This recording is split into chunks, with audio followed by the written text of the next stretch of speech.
Umakyat na sa halos 80 ang sugatan sa paputok o pailaw ayon sa Health Department.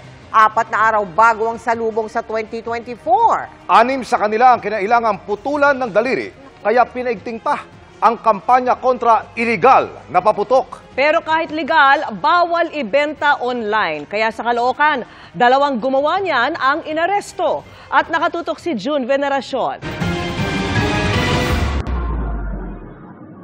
Walang kamalay-malay ang umano'y online seller ng paputok na target na pala siya ng entrapment operation ng pulisya sa Caloocan City noong December 21. Nang magkabayaran, doon na siya pinalibutan ng mga operatiba ng PNP Anti-Cybercrime Group. Hindi kayo authorized dealer, sir, na nagbebenta ng paputok. Agad siyang pinusasan.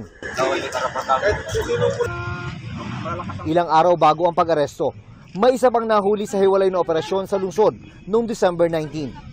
Mga naglalaki ang iligal na paputok ang nakuha mula sa 2 sospek, kabilang ang tinatawag na kabasi. Sinusubukan pa naming makuha ang panig ng mga sospek. Pero binigyan diin ng PNP, bawal magbenta online ng anumang klase ng paputok.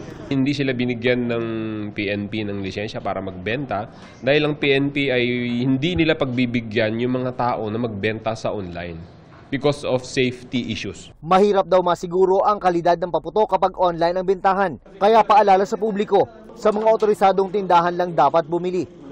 Bukod sa pag-iikot sa mga tindahan ng paputok, nakatutok din daw ang pulisya sa mga online platform para i-monitor ang iligal na bentahan, lalo na ngayong malapit na magbagong taon. Ni-expect po natin, ni-anticipate po natin na meron po talagang spike po pagdating doon sa selling po via online. Nagbabala ang PNP na sa ilalim ng batas. Pare-pareho lang ang parusang maaring kaharapin ng seller, buyer at ng maging na kontratang mag-deliver lang ng paputok. Kaya paalala ng PNP sa mga rider, mag-ingat sa i-deliver. Sa mga mapapatunayang sangkot, 6 na buwan hanggang 1 taong pagkakakulong ang maaring kaharapin. May multa pa na 20,000 hanggang 30,000 pesos. Regardless of your intent po, once you are caught in possession of a contraband, you will be liable po. June Veneracion, nakatutok, 24 oras.